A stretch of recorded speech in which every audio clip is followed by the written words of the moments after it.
नमस्कार उत्कल अपडेट को आपण मानक स्वागत। आज आम डिस्कसन करवा G7 ग्रुप रो एक्सपांशन संपर्क में रूसिया किभली चाहूँगी चाइनार मेंबरशिप G7 ग्रुप रे ए विषय आज डिस्कसन करवा।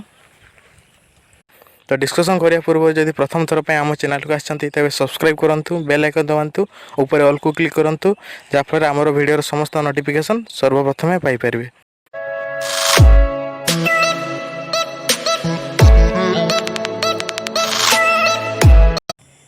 G7 अर्थ होची ग्रुप ऑफ 7। तो ग्रुप ऑफ 7 ने को माने मेंबर अछंती ना United state, Italy, Japan, Germany, United kingdom, Canada और फ्रांस। ग्रुप 7 ए 7 जन मेंबर थिले, किंतु वर्तमान डोनाल्ड ट्रम्प कोन कहचंती ना ए ग्रुप 7 को एक्सपांड करा जिवो एवं ए ग्रुप 7 ने आउ केते जन को मेंबर को ऐड करा जिवो ना आउ 4 जन, टोटल G11 हे जिवो। तो ए G11 नो को माने मेंबर हेबे ए 7 जन अछंती एवं आउ 4 जन होचंती इंडिया, रूसिया, साउथ कोरिया एवं ऑस्ट्रेलिया। ये 4 जन को मेंबर को ऐड करा जिया पई जहाँ ग्रुप एक्सपांशन पई गोरे प्रस्ताव देइछंती के देइछंती ना डोनाल्ड ट्रम्प देइछंती। ए ग्रुप रो एक्सपांशन पई इंडिया निजर मत रखिछि। इंडिया कोन कहिछि ना India will be happy to work with US on expansion of G7। या के मत रखिछंती ना यूएस एम्बेसडर, इंडिया रो एम्बेसडर जो यूएस रे अछंती से मत रखिछंती के रखिछंती ना तरनजीत सिंह संधू जे इंडिया विल बी हैप्पी होबो, खुशी होबो जे जॉइन करिया पई G7 रे। किंतु रूसिया या को रिजेक्ट करिछि। रूसिया कोन ऑब्जेक्शन करिछि ना G7 इनवाइट टू रूसिया आ इंडिया का को टारगेट कहिछि ना चाइना को टारगेट कहिसंती। आ गोटे से कोन कहिछि ना गोटे एंटी चाइनीज ग्रुप G7 जो अछि जोटा कि G11 होबो सेटा होछि कोन ना एंटी चाइनीज ग्रुप के कहिछि ना रूसिया निजर मतामत रखिछि। रूसिया कोन ऑब्जेक्शन करिछि ना जे G7 इनवाइट टू रूसिया और इंडिया का को टारगेट कराइछि ना चाइना को टारगेट कराइछि। कारण से रूसिया कोन कहिछि ना ए जो G7 ग्रुप अछि जा के बे कोन माने G11 होबो, तो यह होछि कोन ना एंटी चाइनीज ग्रुप माने डायरेक्टली ए ग्रुप माने कहा को अगेंस्ट अछंती ना चाइना रो अगेंस्ट अछंती, जा कि रूसिया निजर ऑब्जेक्शन रखिछि। रूसिया पुणी अपोज करिछि। रूसिया रो कॉन्स्टेंटिन कोसाचेव जो अछंती से कोन ना रूसियन लॉ मेकर से कोन कहचंती ना Moscow was not enthusiastic about US president Donald Trump's invite to 4 countries including Russia and India. Russia एवं इंडिया को से मेनली फोकस देइछंती कारण ए दुईटा कंट्री होची चाइना रो पाखापाखी।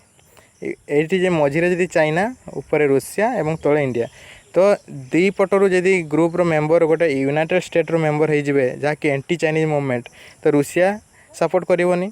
तो रूसिया डायरेक्टली रिजेक्ट कर देछि जे G7 as it did not want to join any bloc or alliance against China. China against जे कोनसी ब्लॉक सृष्टि होबो ताको रूसिया सपोर्ट करिवोनी बोली कहिसंती। के कहिसंती ना कॉन्स्टेंटिन कोसाचेव जे कि Russian lawmaker. Konstantin Kosachev आउ कोन कहिसंती ना Trump wants to get a number of countries together for some form of joint opposition to China. China against joint opposition करिया पई ए सब ग्रुप खोला होची जहा कि रूसिया रो lawmaker Konstantin Kosachev कहिसंती।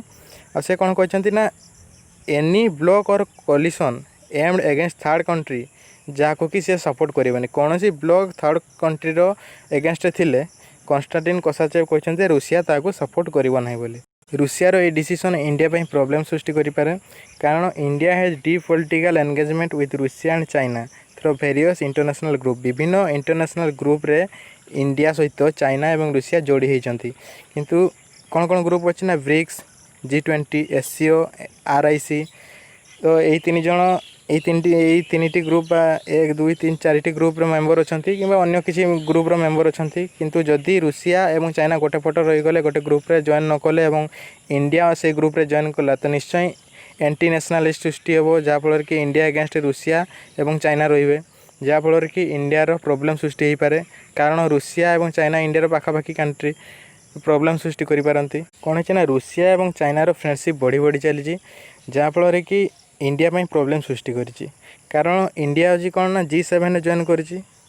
G7 group रे करी नहीं जदिओ किंतु पर जॉइन करिवो जाकि प्रस्ताव देछि। तो G7 जदि इंडिया जॉइन कला ରୁଷିଆ ଏବଂ ଚାଇନା ଜଏନ୍ ନ କଲେ ତ ନିଶ୍ଚୟ ପ୍ରୋବ୍ଲେମ୍ ସୃଷ୍ଟି ହେବ ଏବଂ ରୁଷିଆ ଓ ଚାଇନାର ଯେଉଁ ପାର୍ଟନରସିପ୍ ଫ୍ରେଣ୍ଡସିପ୍ ବଢ଼ି ଚାଲିଛି ତାହା ନିଶ୍ଚୟ ବିଶ୍ୱ ପାଇଁ ପ୍ରୋବ୍ଲେମ୍ ସୃଷ୍ଟି କରିପାରିବ।